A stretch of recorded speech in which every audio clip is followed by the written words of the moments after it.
Buenos días, profesora, compañeros. Mi nombre es Luis Carlos Arada Benítez y hoy les vengo a presentar un trabajo sobre los bosques húmedos en Colombia.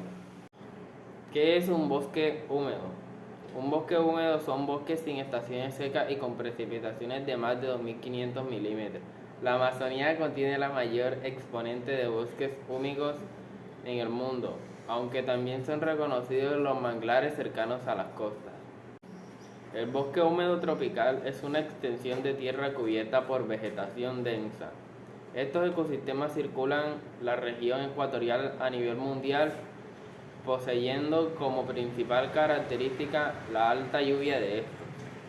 La mayor parte del año está inmerso en neblina o nubes bajas, con lluvias abundantes y vientos húmedos en las laderas con influencias del mar.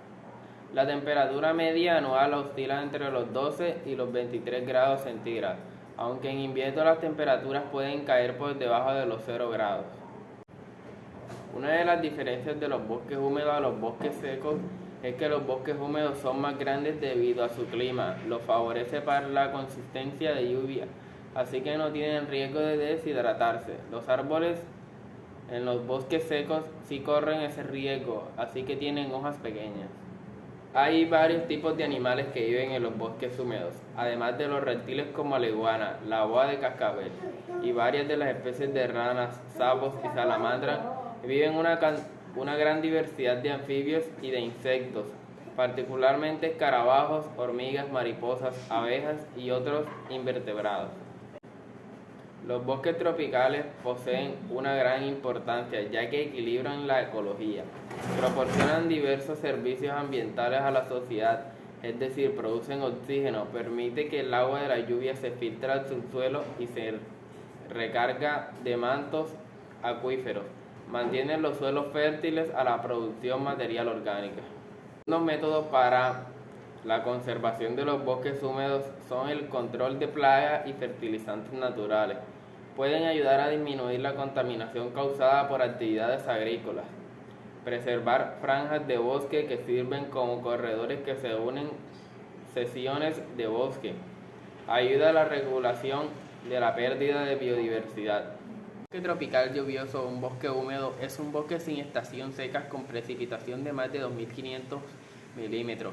La Amazonía contiene el mayor exponente de bosques tropicales lluviosos en el mundo, aunque también son reconocidos los manglares cercanos a las costas.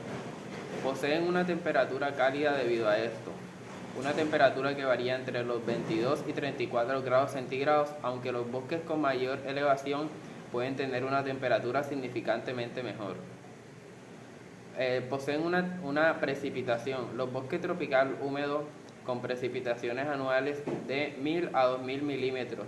Son bosques que varían mucho dependiendo de la cantidad de lluvia y la temperatura a lo largo del año. Los bosques húmedos en Colombia.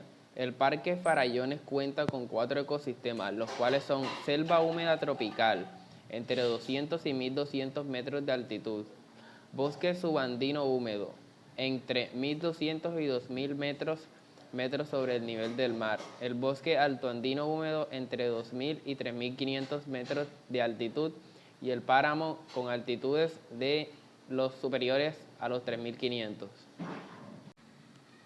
Los páramos son considerados ecosistemas estratégicos en especie por su papel en regulación del ciclo hídrico, que sustenta el suministro de recursos hídricos para el consumo humano y desarrollo de actividades económicas del más del 70% de la población colombiana. Estos territorios se caracterizan además por su alta riqueza en botánica y sociocultural. Estas circunstancias y su vulnerabilidad ante el cambio climático han suscitado en distintos ámbitos una especie de interés por su conservación y manejo sostenible, interés que proviene de más tiempo atrás, siendo un tema de relevancia constitucional y uno de los principios de la Ley 99 de 1993. La selva tropical, ecuatorial o bosque tropical húmedo es la selva o bosque denso del clima tropical que se caracteriza por tener elevadas precipitaciones, 2.000 a 5.000 milímetros al año, y una temperatura media. De todos los biomas, este es el que mayor diversidad de plantas tiene.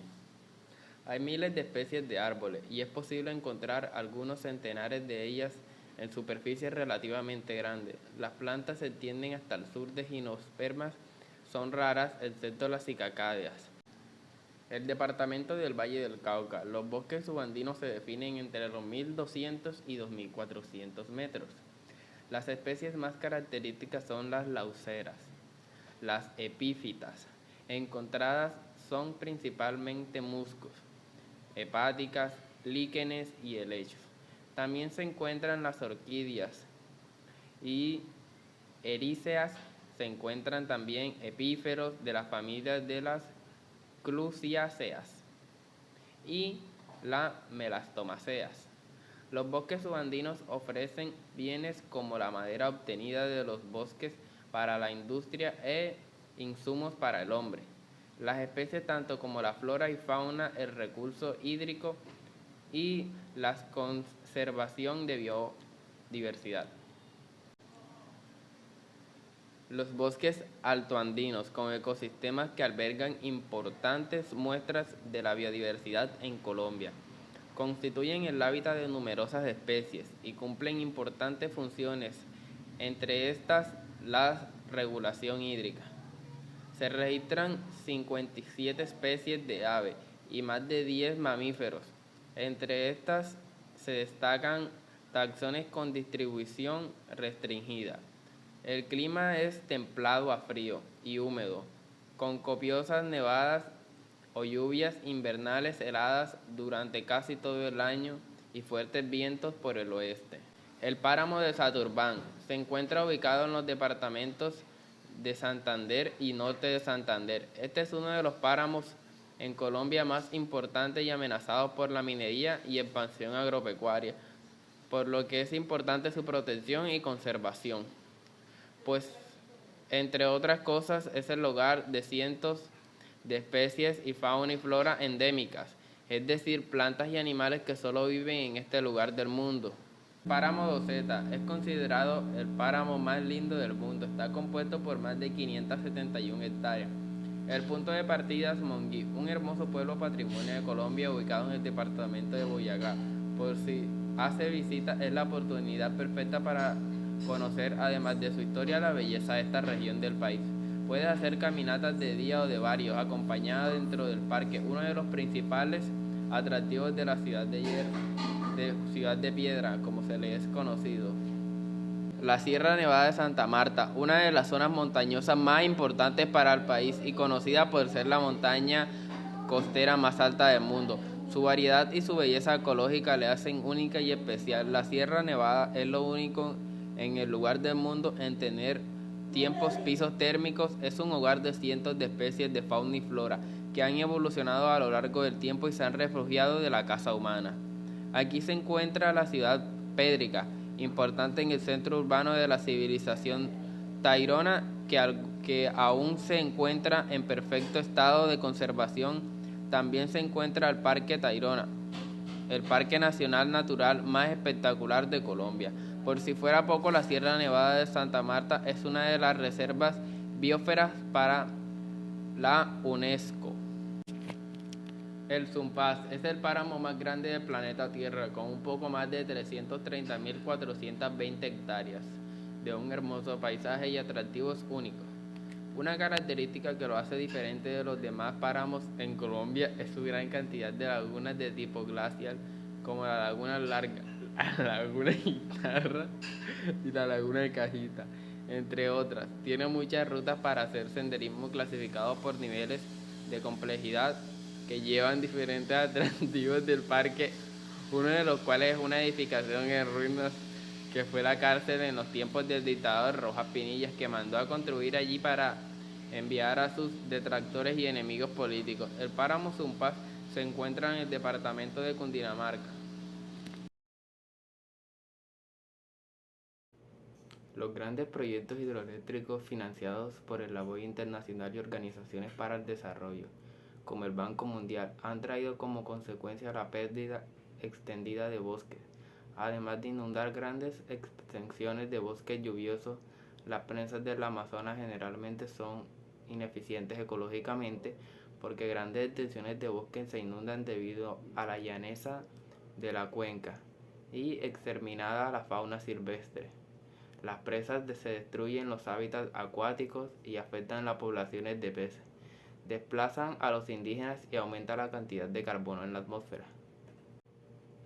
En la cima del daño ecológico, algunos de los proyectos se han sedimentado como resultado de la deforestación, lo que vuelve ineficiente a las presas, el reducido flujo de la corriente de agua que perturba el cauce del río y afecta a los agricultores de los llanos e inundaciones, quienes dependen de las inundaciones estacionales para que los nutrimentos enriquezcan el suelo y maten las pestes.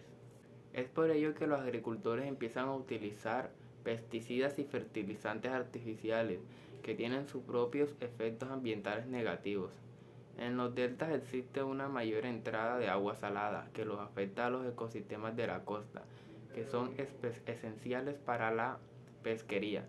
Los proyectos hidroeléctricos también son importantes desde un punto de vista de la salud, debido a que confiere oportunidades para que se extiendan las enfermedades con vectores como los caracoles. Uno de los principales problemas ecológicos que tengo en mi zona, en mi barrio, es los canales, que se ven bastante afectados con la suciedad que hay tan demasiado contaminados, y eso se puede reflejar con solamente verlo. El olor que causa es totalmente desagradable, puede producir una enfermedad. Si te metes, te puede caer agua, te puede afectar. Entonces tengo unas palabras que dice que el ser humano es el causante de la contaminación del agua, que puede verse afectada de muchas maneras, con el vertido de desechos industriales por culpa del aumento de las temperaturas que provocan la alteración del agua al disminuir el oxígeno en su composición, o causa deforestación, que originalmente es la aparición de sedimentos y bacterias bajo el suelo y la consciente de contaminación de agua subterránea. De misma manera, las pesticidas que utilizan en los campos. En primer lugar, la desaparición de la biodiversidad y los ecosistemas acuáticos. También el ser humano se ve perjudicado a la causa de la alteración de la cadena alimentaria y contrae enfermedades al beber o utilizar esta agua contaminada. También los malos olores que provienen del agua contaminada, ya que botan los residuos en el canal porque no soportan el mal olor en sus casas, causando un mal común comunitario. Esto no es ninguna excusa para que boten lo que huele mal, porque sencillamente hay un camión que pasa 3 veces por semana y lo pueden botar ahí, pero por no aguantar lo que ellos crean, deciden botarlo al canal, y así que las demás personas que viven cerca de ahí nos toque aguantarnos esos olores, los mosquitos, ratas, a veces pasan gatos, muertos, perros, animales totalmente malos, feos.